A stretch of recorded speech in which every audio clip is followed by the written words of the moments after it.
সবাই সাবস্ক্রাইব করো।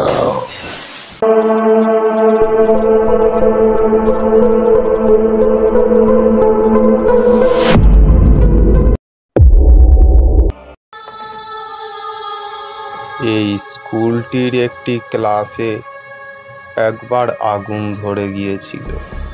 সবাই সেখান থেকে বেঁচে বেরিয়ে পড়তে পারলেও একটি বাচ্চা ছেলে আটকে পড়েছিল। সে সেখানেই মারা গিয়েছিল। তারপর থেকে স্কুলটি একটি অভিশপ্ত স্কুল। এখানে আর কেউ রাতের বেলা তো দূরের কথা, দিনের বেলায়ও আশপাশে কেউ পা রাখতে সাহস করে না।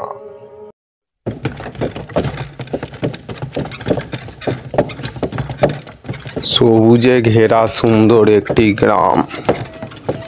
রিফাত নামের একটি ছেলেকে নিয়ে গল্পটা শুরু হয়। তার পরিবার সদ্য গ্রামে চলে আসে।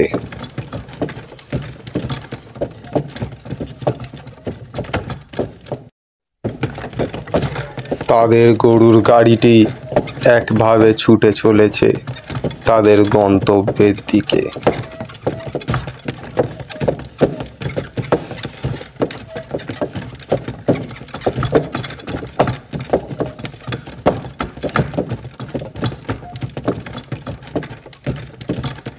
তাদের টাকা পয়সার কোনো রকম অভাব ছিল না। অভাব ছিল সুখ আর শান্তির। তাই তারা গ্রামের বাড়ি চলে আসে। গরু গাড়িটি তাদেরকে নামিয়ে দিল তাদের ঘরটির সামনে। রিফাতের বাবা মা দুজনই চাকরিতে ব্যস্ত থাকত। তাই রিফাতকে একাই দিন কাটাতে হতো।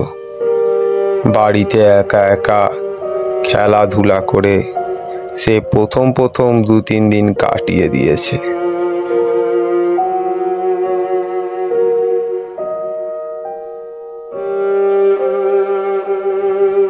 তাকে সারাক্ষণ আর ঘরের ভেতরে বসে থাকতে ভালো লাগে না।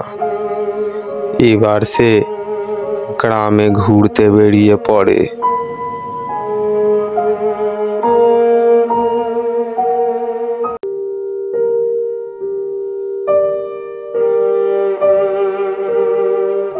সে গ্রামে ঘুরতে ঘুরতে পৌঁছে যায় সেই পরিত্যক্ত স্কুলটির কাছে। সে তার ভিতরে ঢোকার জন্য এগিয়ে যায়। সেখানে দিনের বেলাতেও যেন কেমন একটা গা ছমছমে ব্যাপার আছে।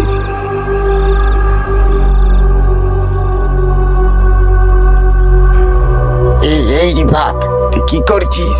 ওখানে কেন ঢুকছিস তুই? দাঁড়া, তোর বাবাকে বলছি।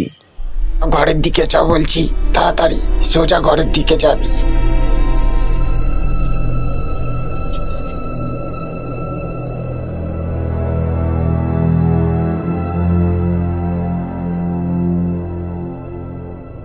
হরিপদ কাকা তাকে তাড়িয়ে নিয়ে চলে এলেও সে তো স্কুলটির দরজা পর্যন্ত গিয়েছে, যেখানে স্কুলটির আশেপাশে কেউ যায় না।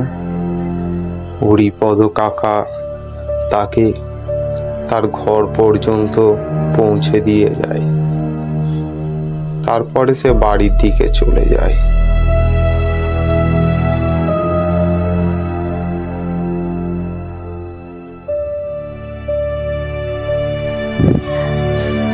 এরপর থেকে রিফাতের আচার আচরণ যেন কেমন হয়ে যায়।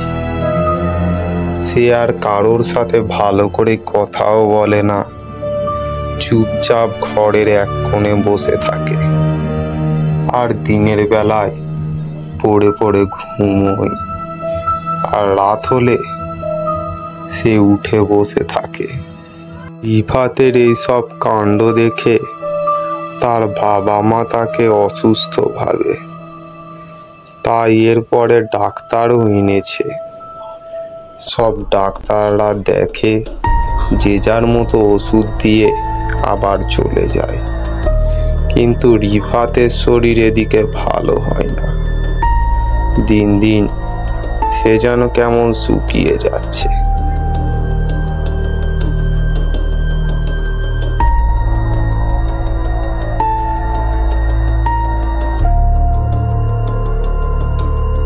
ফোন করে সারাদিন রিফাত শুয়ে থাকে।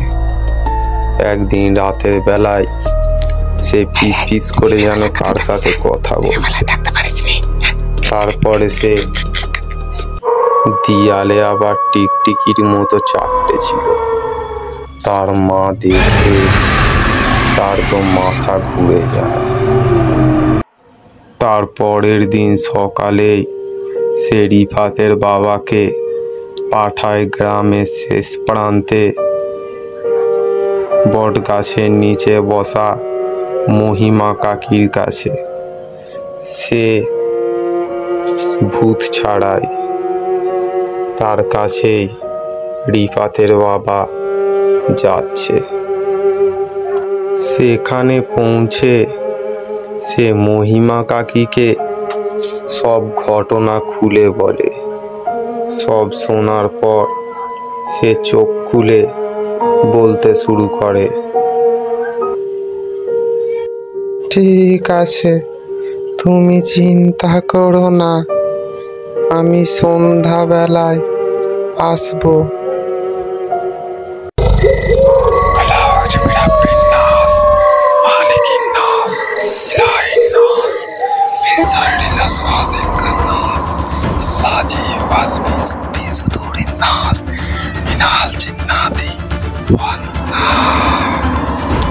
ছেড়ে দাও, ছেড়ে দাও আমাকে, আমার ভুল হয়েছে, আমায় ছেড়ে দাও, ছেড়ে দাও আমাকে, আমি দেহ ছেড়ে চলে যাব, এক্ষুনি চলে যাচ্ছি আমি, আমাকে ছেড়ে দাও। এইবারের মতো তোকে ছেড়ে দিলাম।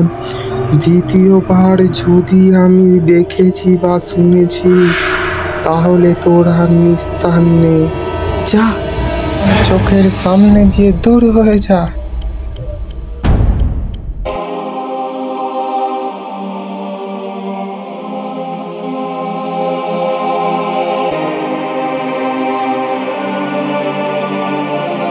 বন্ধুরা, কেমন লাগলো আমাদের এই হরর টুনসের গল্পের পরিবেশনাটি?